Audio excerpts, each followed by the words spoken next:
Olá, muito bom estar com vocês mais uma vez, nesse encontro que fazemos aqui na primeira Igreja Batista de Brusque, e mais uma vez podermos iniciar esse culto com a presença de vocês aqui no salão é muito bom, né? E muito obrigado você também que nos recebe nesse momento.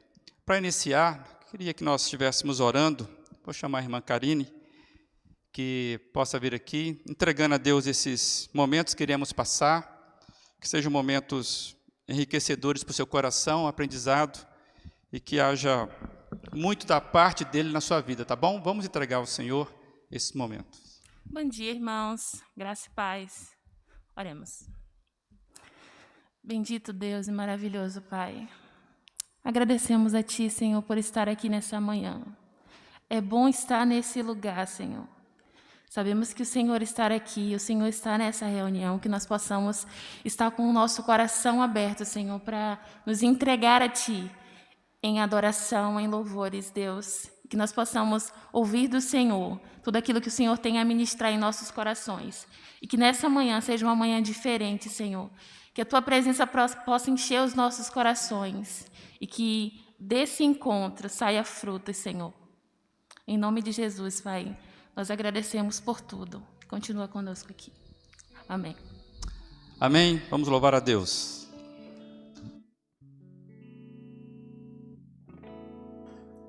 Graça e paz, irmãos. Vamos colocar de pé. Vamos agradecer ao Senhor nesse momento. Você pode me ajudar com as palmas?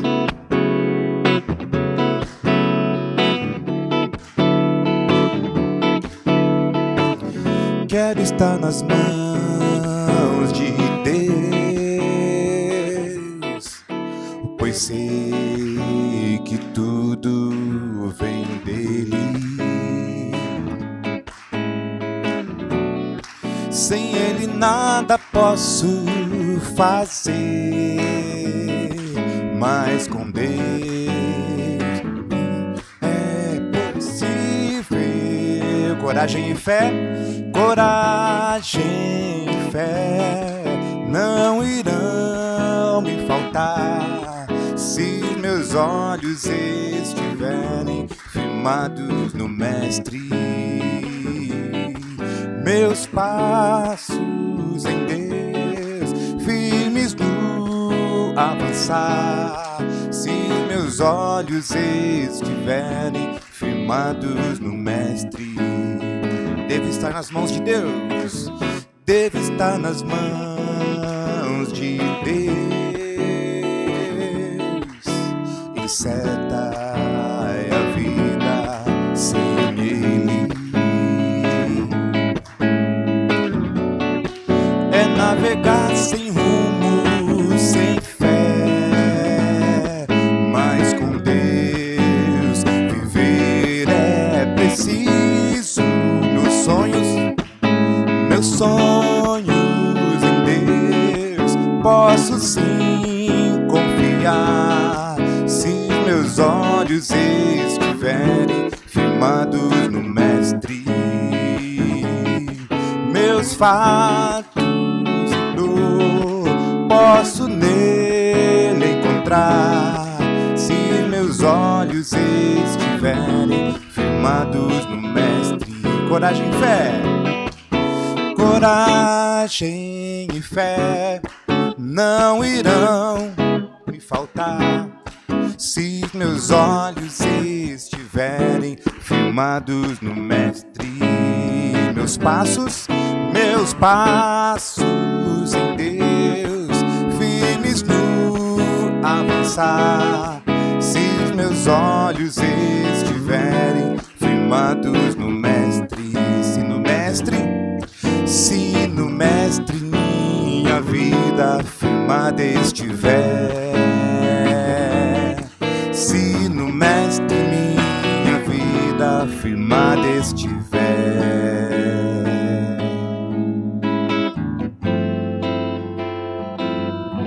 Que segurança sou de Jesus, já desfruto as bênçãos da luz. Sou por Jesus, herdeiro de Deus.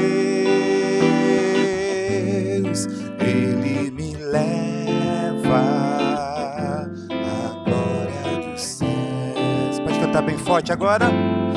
Canta minha alma, canta ao Senhor, rende-lhe sempre ardente louvor. Canta minha alma, canta ao Senhor, rende-lhe sempre ardente louvor. Ao seu amor eu me submeti, extasiado, então me senti anjos cantando nos altos céus, louvando a excelsa glória de Deus. Canta minha alma, canta ao Senhor, rende-lhe sempre ardente louvor. Canta minha alma, canta ao Senhor, rende-lhe sempre ardente louvor. Sempre vivendo em seu grande amor, me regozijo em meu Salvador, esperançoso, vivo na luz, pela bondade do meu Jesus. Canta minha alma, canta ao Senhor, rende-lhe sempre ardente louvor. Canta minha alma, canta ao Senhor, rende-lhe sempre ardente louvor, rende-lhe sempre ardente louvor.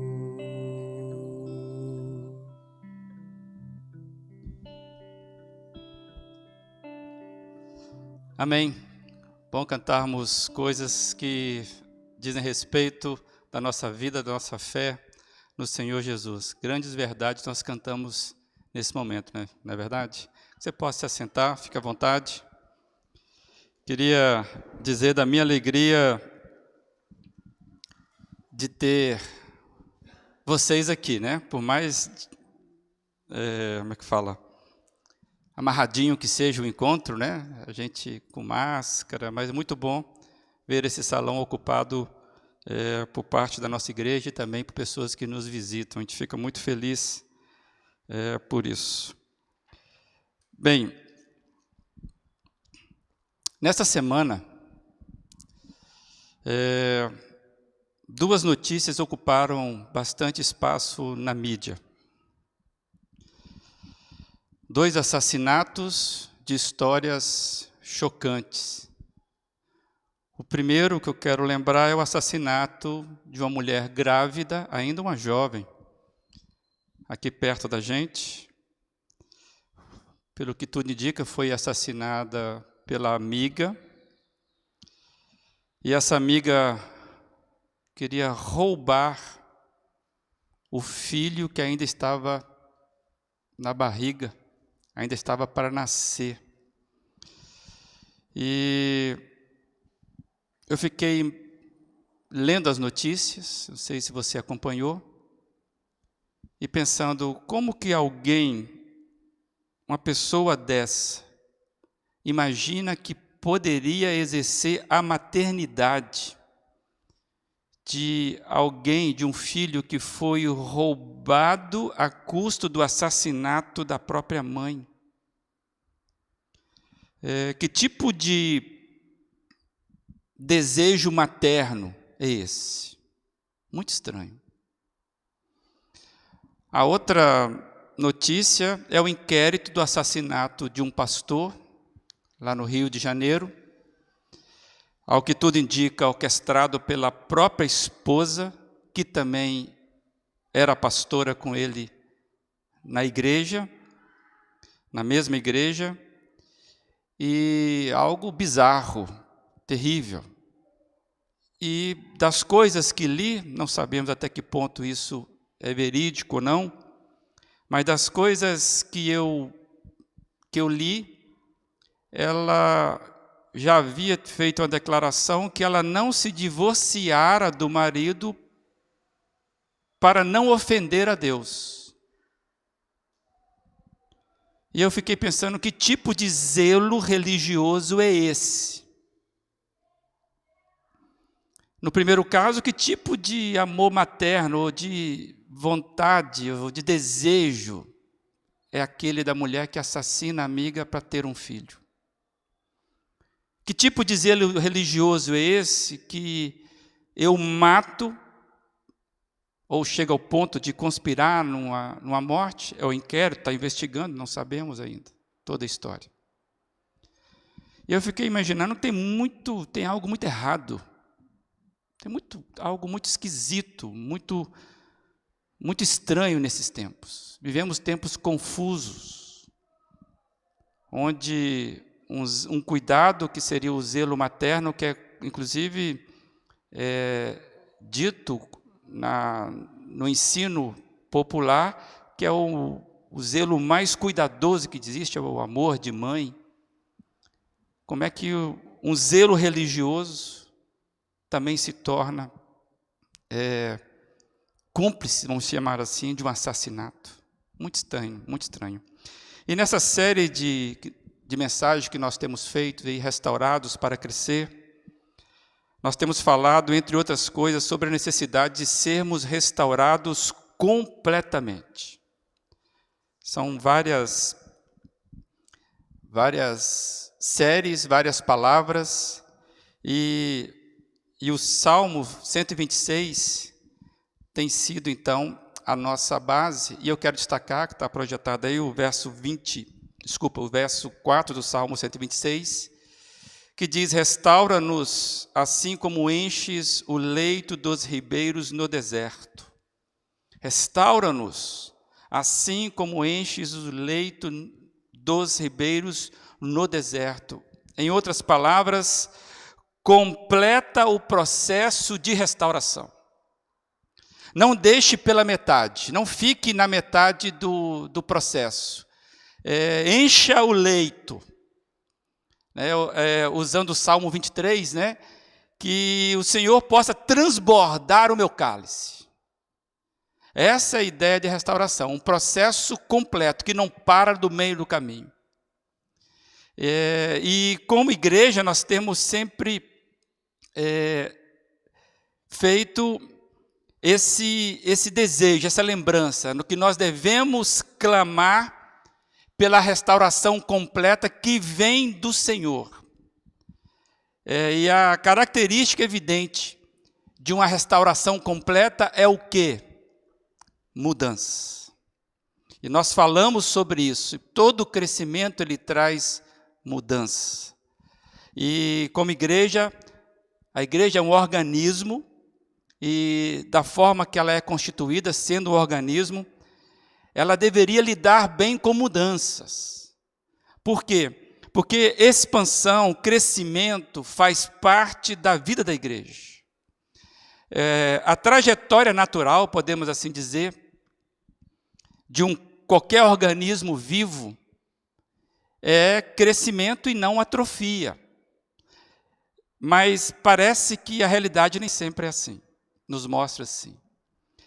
Se nós já dissemos aqui que toda a mudança, ela exige da gente uma abertura para que algo novo aconteça. E dentro do crescimento, nós já dissemos que todo crescimento implica necessariamente mudança, e eu quero acrescentar um S, em mudanças. Porque são muitas e esse movimento inclui um processo de mudanças. Então, nós deveríamos estar acostumados com mudanças. Nós temos refletido aqui sobre a necessidade de mudarmos de fase. Inclusive, essa expressão mudar de fase, ela acabou virando conversa entre nós aqui. E muitos chegaram a me indagar, como está escrito aí, como saber se mudamos de fase?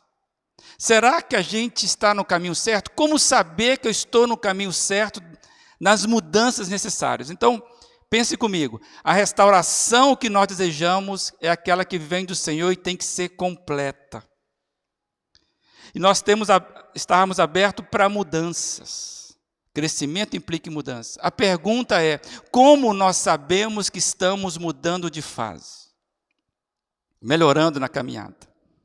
Eu me lembro que um tempo atrás, eu li numa das redes sociais nossas, dos grupos que nós temos, alguém que postou o seguinte: o crescimento da fé pode ser medido, ponto. E continuou, a régua é o amor ao próximo. Então, pode ser que isso seja um bom parâmetro para a gente. O amor ao próximo ser uma régua que a gente consegue mensurar se estamos mudando ou não. E eu gostaria que você tivesse, ainda mais você que é dessa casa, né, da nossa igreja, que você tivesse pensando nisso com profundidade. Você conseguir ver, você na sua pessoalidade, conseguir ver no seu dia a dia, quais são os sinais que podem mostrar a você que você está mudando de fase, que há um movimento de mudança, e é necessário que você faça isso, porque a primeira coisa que eu e você precisamos ter é saber onde estamos, onde é que você está em relação à fé, em relação àquilo que você acredita. Ficar no meio do caminho é não ser restaurado até o leito completo.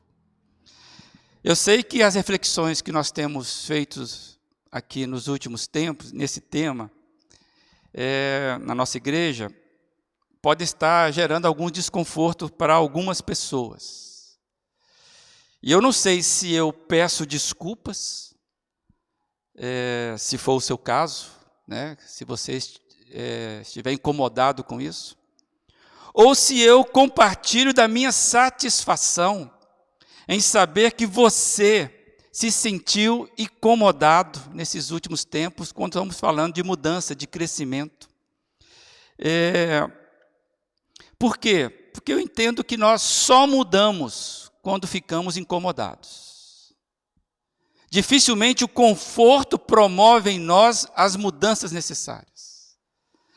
Espero sinceramente, e eu oro por isso, eu oro para que você experimente o tremendo desconforto vindo do Espírito Santo do Senhor, que você fique incomodado, que você, entre aspas, perca o sono sobre essa insistência de falarmos em crescimento e mudança, que o Senhor provoque em você esse desejo por mudanças. Não mudar por mudar, não é isso que nós estamos falando. Mas sim esse processo de transformação que vem do Senhor e que a vida cristã é formada por pessoas que são transformadas continuamente. É um processo. E eu desejo, amados, eu fiquei pensando sobre isso. Eu desejo fazer parte de uma igreja de pessoas que não se acomodaram. É com você. Eu quero fazer parte de pessoas, num grupo de pessoas que não se acomodaram na fé. É nesta igreja que eu quero ter as minhas experiências de comunhão. Porque assim nós vamos mutuamente crescermos, mutuamente abençoar uns aos outros. A pior coisa que pode acontecer com uma igreja, e você pode aplicar isso em outros setores, uma fábrica, uma escola, é quando o seu corpo funcional se acomoda. Se uma igreja ela se acomodar na sua fé, essa igreja está correndo sério risco de ficar a restauração pela metade do leito. E nós sabemos que todo ser, todo organismo sadio cresce. Uma criança que não cresce, um adolescente que não amadurece, desenvolve, um adulto infantilizado, significa que tem algo errado no processo. E na Bíblia nós temos várias metáforas sobre o que Deus quer comunicar para a gente, sobre a situação do povo dele. E a Bíblia é rica em metáforas, em histórias, que Deus usa para despertar mudança no seu povo. E interessante que o próprio Senhor Jesus, ele utilizou figuras de linguagem. Jesus era um mestre de contar parábolas. E nós já usamos aqui uma parábola do Senhor Jesus recentemente. E eu quero trazer aqui, a lembrança que nós trabalhamos algumas dessas figuras, algumas dessas metáforas, dessas histórias contadas. E na Bíblia nós temos várias. E aí tem duas aí que nós recentemente trabalhamos, O vaso na mão do olheiro, Jeremias 18, e a parábola dos talentos, de Mateus 25. Possivelmente está lembrando que nós fizemos uma reflexão sobre isso. Eu quero rapidamente mostrar que essas metáforas, elas ilustram a situação diante dos olhos de Deus. Deus quer comunicar conosco algo da vida dele. E eu vou lembrar aí que o vaso na casa do olheiro, nós vimos a ação e a intenção de Deus. Deus trabalhando com intencionalidade. É o que nós aprendemos com essa história do vaso na mão do olheiro que nós todos conhecemos. Deus faz a sua obra em nós, é a aplicação, para que possamos fazer as obras que Ele deixou para nós fazermos. A Bíblia fala que nós fomos feituras da mão de Deus, criados para fazermos coisas que Ele planejou para a gente. Por isso que o vaso, ele tem a sua utilidade. E quando a coisa está ruim, Deus amassa para fazer um vaso novo. Esse é um processo de restauração. A restauração do vaso quebrado pode implicar que algo em nós precisa ser tirado. Deus precisa amassar para retirar coisas, para que nós possamos, então, ter a utilidade que Ele quer. Então, a figura do vaso, lá de Jeremias 18, depois você pode conferir, a gente vai perceber que esse processo de mudança, ele é desejado por Deus. Quando você vê a parábola dos talentos, de Mateus 25, a gente vai perceber que ali o foco foi como que existe uma ação perversa que o medo faz com as pessoas. Uma pessoa que tem medo à mudança, uma pessoa que, na verdade, tem até uma falta de boa vontade para com os desafios. Ela é um enterrador de talentos. É isso que nós aprendemos. O servo negligente da parábola, ele não quis mudar a sua agenda. O Senhor dá para ele uma oportunidade de ele experimentar coisa nova, mas simplesmente ele não quis. Ele não quis alterar a sua agenda, ele seguiu tocando a sua vida. Ele deixou de lado a proposta do seu Senhor e foi tocar a sua vida. Amanhã, segunda-feira, eu vou trabalhar, vou fazer a minha agenda do meu jeito. Enterrar o talento era a maneira de expressar sua passividade e mesmo seu desinteresse para com a coisa nova que o Senhor entregou em suas mãos. Então nós aprendemos com essas duas parábolas, com essas duas histórias, como que Deus provoca ou quer provocar em nós mudanças que vão de fato fazer sentido para a nossa vida. Deus quer mudar a sua vida. Deus quer mudar a vida dessa igreja. O trabalho de Deus sempre é fazendo algo novo. A Bíblia fala que nós somos chamados para um novo e vivo caminho. Não é um caminho morto. E eu louvo a Deus por você estar aqui nessa manhã, se você está aqui conosco, se você está nos acompanhando agora, é sinal de que você tem o interesse por receber esse novo e vivo caminho. Eu espero que seja isso com você. E eu gostaria hoje de avançar um pouquinho mais nessas figuras de linguagem que falam de transformação, nessas figuras de linguagem que a Bíblia nos dá. E, amados, eu entendo que nós temos muito a aprender com essas figuras de linguagem, como aprendemos com essas duas que nós acabamos de falar. E isso pode nos ajudar a entender a nossa caminhada e sabermos onde estamos nas mudanças que desejamos. Lembra da pergunta? Como eu sei que eu estou mudando de fase? E eu entendo que é a completa obra de restauração do Salmo 126:4. Senhor, restaura-nos, como enches os leitos. Ou seja, não fique pela metade. Eu quero receber a restauração completa.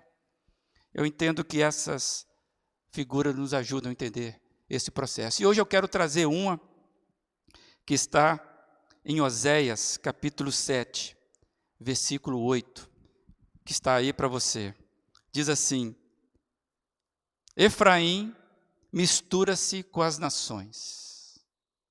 Efraim é um bolo que não foi virado.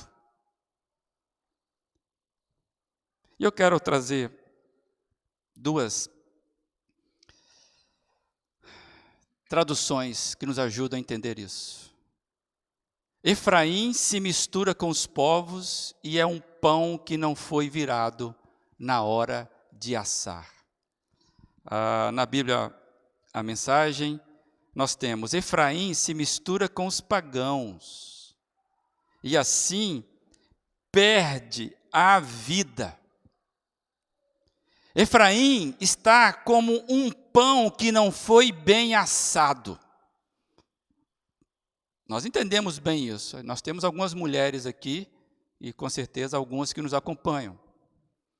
E sempre há uma tensão, né, entre a massa que se prepara e aquilo que vai dar certo no forno.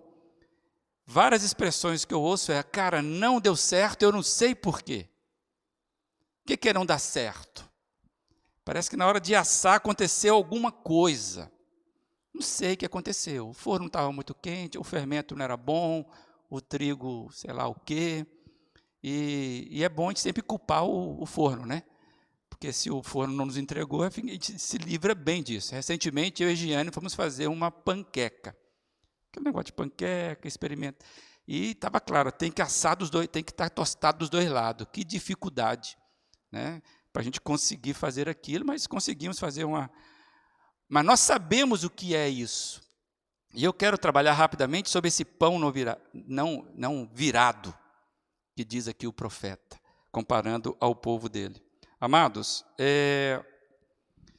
só para os irmãos entenderem isso, Oséias, quando ele escreve isso da parte do Senhor, ele estava vivendo um momento de crise muito grande na sua época. Ele vivia tempos de crise. Eram os últimos anos e eram dias trágicos, os últimos tempos do reino do norte. Nós sabemos que Israel ele acabou se dividindo, reino do norte e reino do sul. Então, Oséias ele está vivendo os últimos tempos do reino do norte. E era tão grave que os últimos reis que sucederam na época dele, todos eles tiveram crises terríveis. Inclusive, vários deles foram assassinados durante o percurso do reinado e foram assassinados pelos seus sucessores. Então, Oséias está vivendo um tempo de crise terrível e estava à porta ali de ser conquistada pelo Império Assírio, em 722 a.C. Então, histórias confusas de poder, de assassinato, que nós vivemos hoje, já é coisa antiga. E eu quero só lembrar que esses tempos, né, a imoralidade pessoal acabou com a economia, o governo estava em crise, e a nação em crise estava matura, prontinha para ser conquistada pelos assírios. É o que vai acontecer. Esses tempos foram marcados, está aí, pela violência, intrigas políticas, materialismo, principalmente pela idolatria. E o ministério, então, de Oséias, um principal ato dele, da fala dele é um chamado ao arrependimento. E aqui fica bom a gente lembrar atos proféticos. Tem gente que gosta de usar essa expressão, né? Até existe o louvor profético. Profecia na Bíblia sempre está relacionada à proclamação da palavra do Senhor para provocar arrependimento. Nós gostamos da profecia como adivinhação. Nós gostamos da profecia como aquela que nos dá o ensino da prosperidade. Mas, biblicamente, aqui é um exemplo forte de profecia. É um chamado a arrependimento. O Senhor está dizendo, ó Efraim, porque Efraim era a maior tribo do norte. Mas, ó Israel, vocês se misturaram demais com os povos. Vocês são como um pão que não foi virado na hora de assar. Um chamado a arrependimento. E é interessante que a idolatria na Bíblia sempre foi vista por Deus como adultério. E você pega no livro de Oséias exatamente o exemplo ele se casa com a prostituta, tem todo esse exemplo prático na vida de Oséias. É um livro intrigante. Então, Oséias, quando ele fala, vocês são como um pão não virado, ele está dizendo o seguinte, há algo para vocês se arrependerem. E é interessante que o livro de Oséias, no seu primeiro verso, diz que a palavra do Senhor veio a Oséias.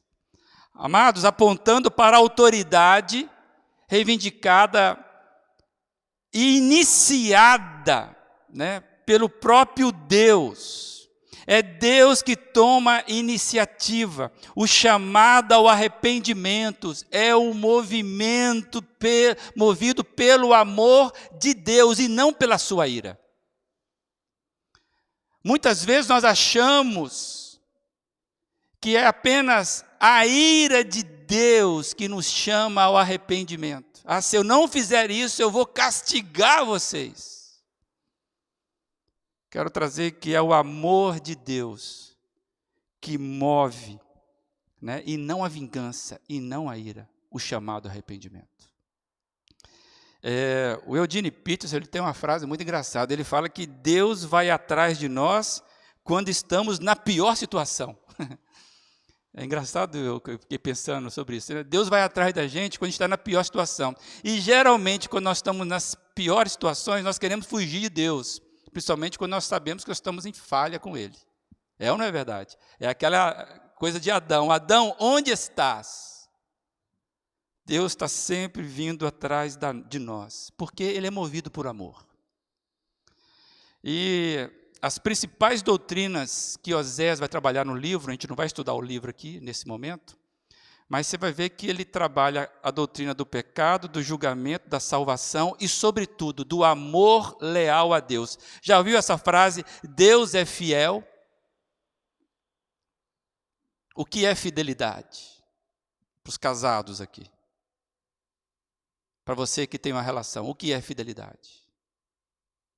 Fidelidade que nós queremos para Deus, nós aprendemos, ou que nós dissemos a respeito de Deus, nós aprendemos no livro de Oséias. A fidelidade do Senhor, ela se mostra em todo momento mobilizada pelo seu amor. Só que Israel, ele decide se afastar para adorar, por exemplo, Baal, que é o contexto aqui de Oséias. Por isso que eles preferiam adorar o que era fruto do trabalho, porque o que é Baal? Gente, isso é muito sério para nós. A gente fala Baal, mas eu não adoro Baal, nem sei o que é Baal, eu creio em Jesus. Baal era o deus da fertilidade. Então pensa bem, adorar Baal era um desejo que tudo que eu fizesse desse resultado positivo. Que o meu trabalho fosse bem remunerado, inclusive que as minhas plantações, as minhas produções não falhassem. É muito sagaz isso, porque pode ser que nós tenhamos os nossos Baalins e não estamos entendendo isso. Você quer ser próspero por quê? E confiado em quê para ser próspero? Oséias, ele apontou os pecados que precisavam ser abandonados. Isso é muito claro no livro de Oséias. Ele vai falar dos crimes de violência, a revolta política, alianças estrangeiras, ou seja, com o povo pagão. Ingratidão espiritual é uma marca forte em Oséias. A injustiça social e aquilo que tem a ver com a gente, arrogância e egoísmo. Ou seja, havia muita marca de um pão não virado. E aí Oséias pede ao povo o tempo todo, arrependam-se. Ao Senhor que vem e dá essa palavra para Oséias. Mas sabe qual é o problema? É que a maioria das pessoas não queria mudar. Oséias pregou, falou, mostrou. Mas a maioria das pessoas não queria mudar. E isso então foi um solo fértil, já que eles queriam fertilidade. Um solo fértil para que nações estrangeiras viessem e tomassem tudo. E sabe o que aconteceu com o Reino do Norte? Acabou. Então estava à beira do precipício, Deus ainda chamando o povo ao arrependimento. Então, o que eu queria trazer é que essa insensibilidade do povo, em conjunto com as autoridades, em se voltar ao Senhor, eles estavam insensíveis nessa volta para o Senhor, é comparada ao pão não virado. Ou seja, gente, é o que está dizendo aqui? O pão não virado vocês estão sensíveis a acordos com pagãos, se misturando com pagãos, com desejos pagãos, e estão virando as costas, insensíveis para a minha vontade. Então vocês estão se queimando, resistentes, e para o outro lado, sendo massa mole, moldada, crua. E nós sabemos que é isso porque se uma panqueca não for virada, ela fica crua do outro lado. Em diversos aspectos, Israel era semelhante a uma panqueca não virada. Um pão não virado, um bolo não virado. Ela tinha áreas em sua vida que não foram tocadas pela graça de Deus, embora houvesse uma obediência parcial. É aqui que mora o perigo. Tinha uma obediência parcial, mas por outro lado tinha rebeldia, não quero ouvir. E a restauração que Deus quer fazer na sua vida, na minha vida, a obra que Deus quer fazer é encher o leito no ribeiro, no deserto, não é ficar pela metade. Então essa figura que é usada, está dizendo que Efraim, ou no caso de Israel, É semelhante àquela panqueca que o cozinheiro não conseguiu virar, toda queimada, preta de um lado, massa crua do outro. Em outras palavras, estava meio cozido, sem valor. Você iria no restaurante, pedir uma massa, seja que for um pão, ou uma panqueca mesmo, e viesse dessa forma, você comeria em paz, tranquilo? Ou você reclamaria, devolveria e nem pagaria? Se você pagasse por um pão que ele não está assado corretamente, o que você se sentiria? Enganado? Voltaria para reclamar? Nós sabemos o que é uma integridade, ainda mais quando nós somos ilustrados por algo que é do nosso dia a dia, do nosso cotidiano. Amado, Israel havia se tornado como todas as outras nações. E ele tinha um destino muito lindo dado por Deus. Deus, ele fala isso. Vocês serão para mim um reino de sacerdotes e uma nação santa. Êxodo 19:6. Lá no início da caminhada. Olha, vocês serão os meus sacerdotes no mundo. Vocês falarão e viverão de mim. Como é que vocês vão ser iguais a eles? É isso que aconteceu. E eu queria dizer que quando a igreja ela perde a função dela de nutrir a sua sociedade em volta, pode ser que nós nos tornamos um pão não virado e não nos apercebemos disso. E eu queria então já fazer uma aplicação, já encerrando,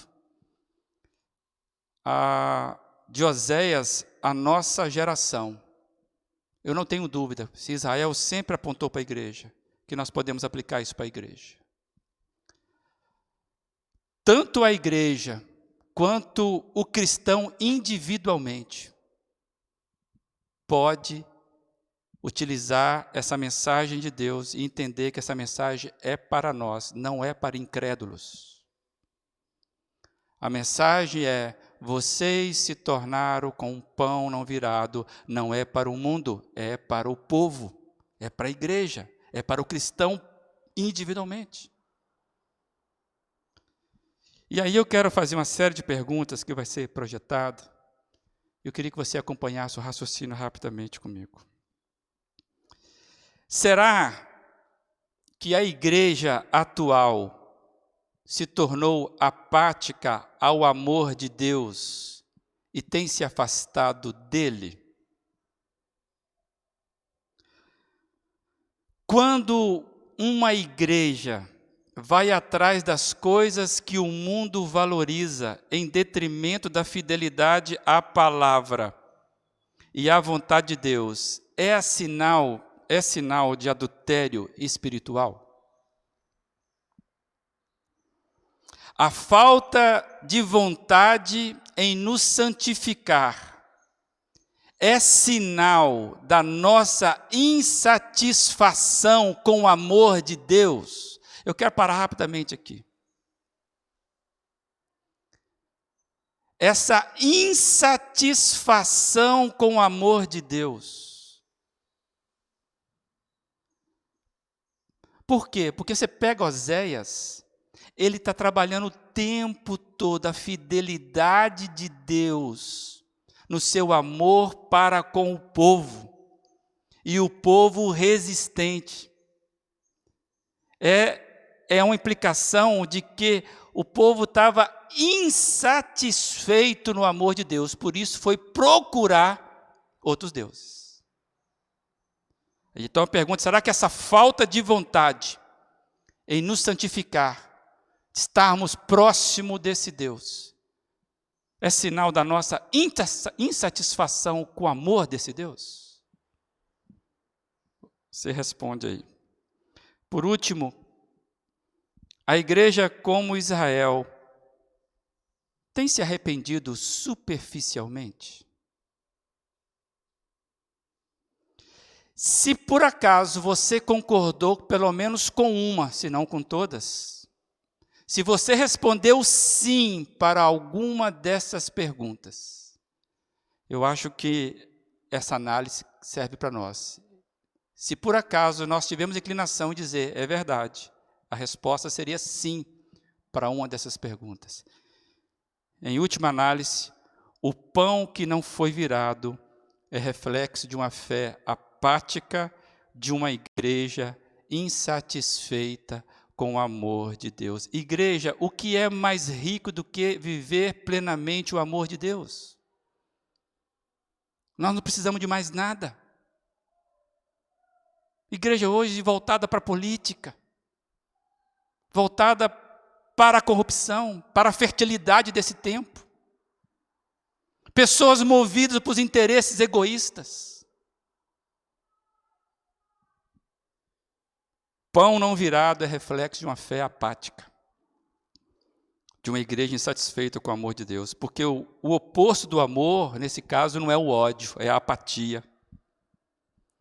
E eu queria terminar com essa frase, já para o final, de Charles Feinberg. Ele viveu no século passado.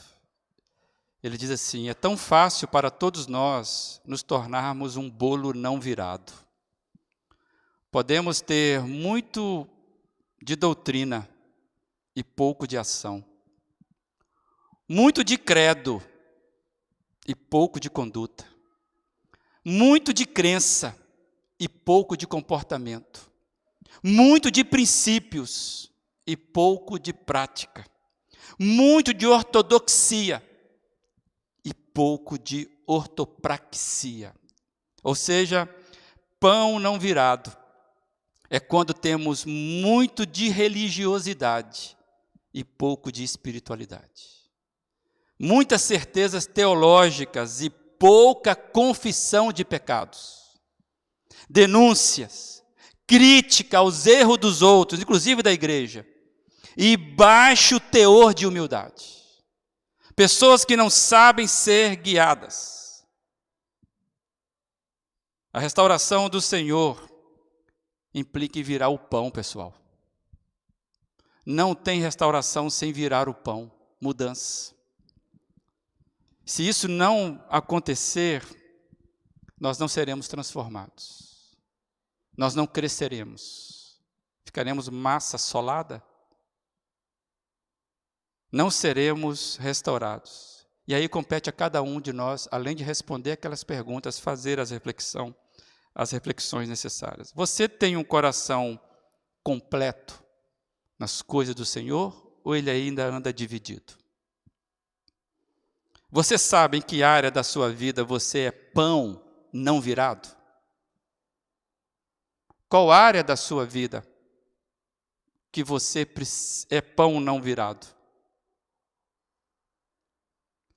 O Russell Shedd, o pastor, já falecido, ele dizia que a fraqueza de seu caráter é como a fraqueza do pão assado só de um lado. Isso é sinal, acorde para isso. Receba. Amados, não pode haver só ritual, só aparência de santidade. Não pode haver só esse ajuntamento aqui na formalidade. Sermos assim, mas do outro lado, nos entregando ao erro, nos conformando com o pecado. Se nós formos assim, amados, nós seremos pão não virado, que não serve para nada. E se formos pão não virado, a tragédia já está anunciada. É isso que Oséias nos ensina. Se nós queremos uma restauração, sermos restaurados para crescer, que é a função nossa, que vivemos essa vida nova, amados, precisamos urgentemente sairmos do comodismo e falar ao Senhor, me mostra onde é que eu estou sendo pão não virado. E aí, queria compartilhar com você essa oração, se for o caso. Ó Senhor, se isso acontece comigo, vira-me. Vira minha natureza não santificada para o fogo do teu amor, permitindo-a sentir o calor sagrado. Não permita que você seja um homem, que você seja uma mulher, um jovem, um adolescente, de coração dividido, e sim que esteja completamente sobre a poderosa influência da graça transformadora. Uma das características da graça de Deus é transformadora. Que Deus transforme a sua vida, transforme a minha. Que a gente possa ganhar isso, entendemos que a inconsistência não deve ser o que fala de nós. Crentes inconstantes, divididos. Precisamos ser pessoas que estão dispostas a crescer na nossa caminhada de fé. E aí, Salmo 126:4 faz sentido. Senhor, essa é a nossa oração, restaura-nos, completa o nosso leito, completa o nosso cálice. Nós não queremos ficar pela metade. Toda restauração implica em mudança. Todo crescimento envolve o virar para aquilo que o Senhor tem para nos mostrar. Que assim seja a sua e a minha oração, em nome do Senhor Jesus.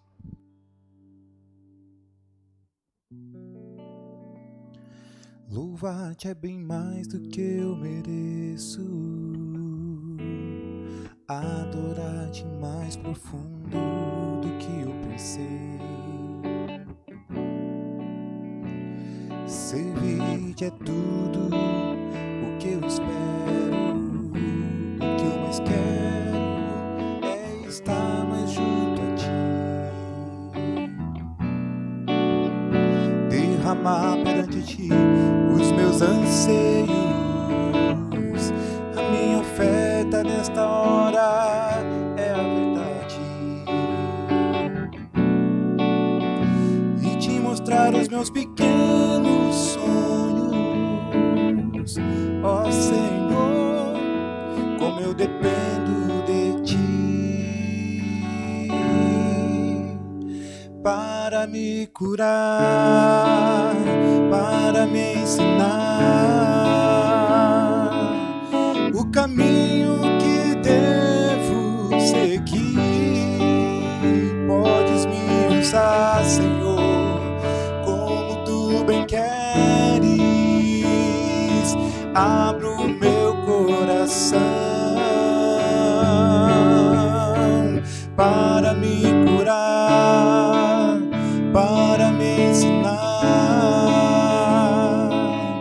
o caminho que devo seguir. Podes me usar, Senhor, como tu bem queres. Abro o meu coração.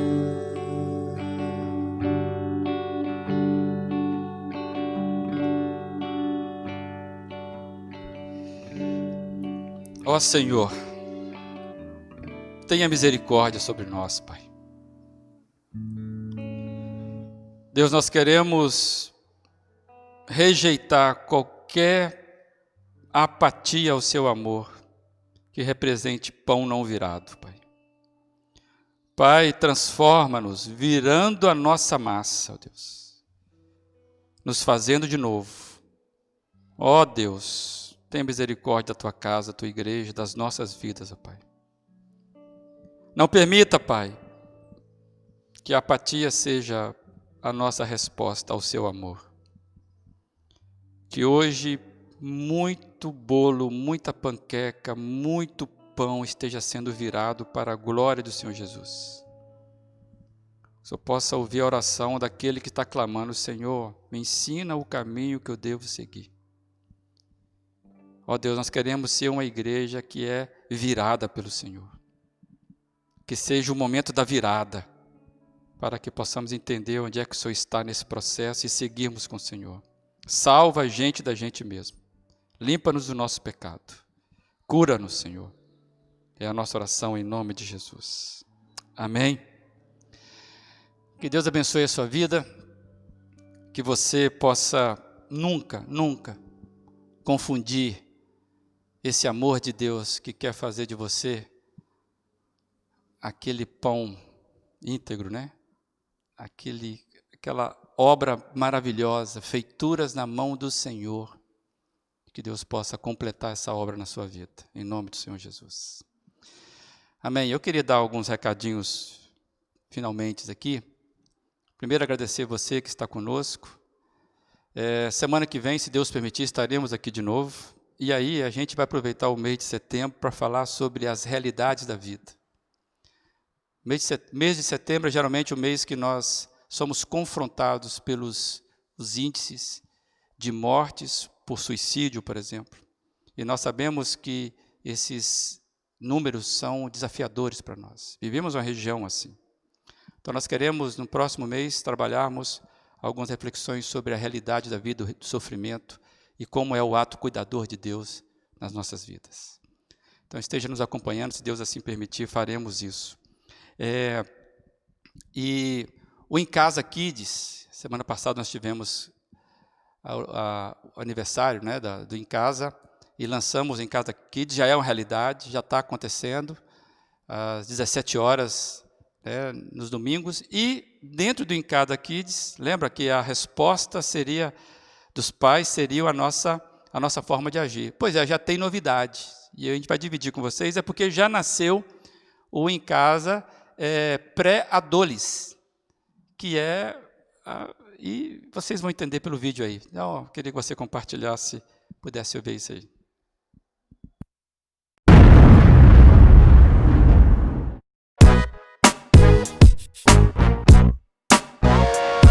Ei, pretinhos! Vem com a gente! Compartilhar aventuras!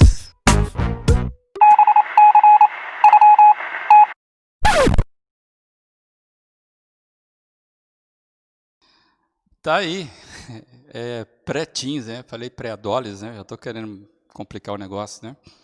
Você, então faz essa inscrição aí, você que tem filho, qual que é a idade? 10 a 12. Filho de 10 a 12, esteja aí, nós estamos preparando aí o terreno para os adolescentes, né? O Em Casa dos Adolescentes. Então tem aí as crianças, os pretinhos e depois tem os adolescentes, tá bom? Deus abençoe a sua vida, lembrando aí você os horários das nossas programações, né? Todo dia tem transmissão da nossa igreja, todo dia tem. Todos os dias pelas manhãs, no Facebook da igreja, nós temos as devocionais diárias, chamado Ponto de Encontro. Você pode participar conosco. Às quartas-feiras, além da transmissão de manhã, né, do Ponto de Encontro, nós temos os nossos cultos às 19h30 também no Facebook da igreja. E nos domingos, nesse horário da transmissão, sempre às 18 horas, todos os domingos. Tá bom? Fique atento, o Senhor abençoe a sua vida, que você possa, de fato, estar acompanhando a vida da igreja e vivendo aquilo que Deus tem para você. Tá bom? Fica na paz do Senhor Jesus e até a próxima. Boa semana na presença dEle.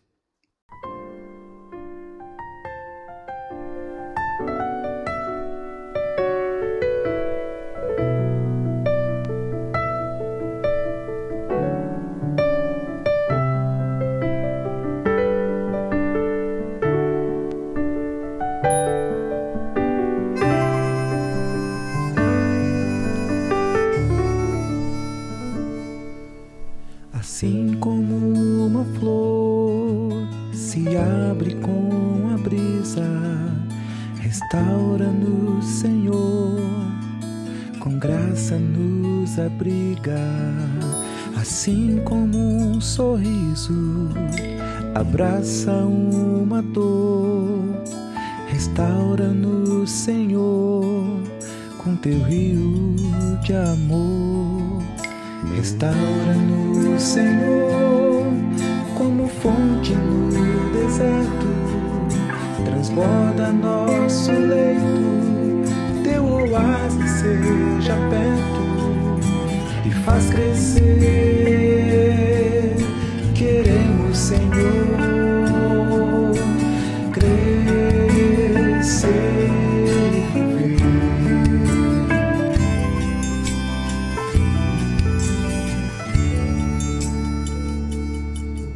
Assim como a criança corre para a vida, restaura-nos, Senhor, nos guarda da fadiga.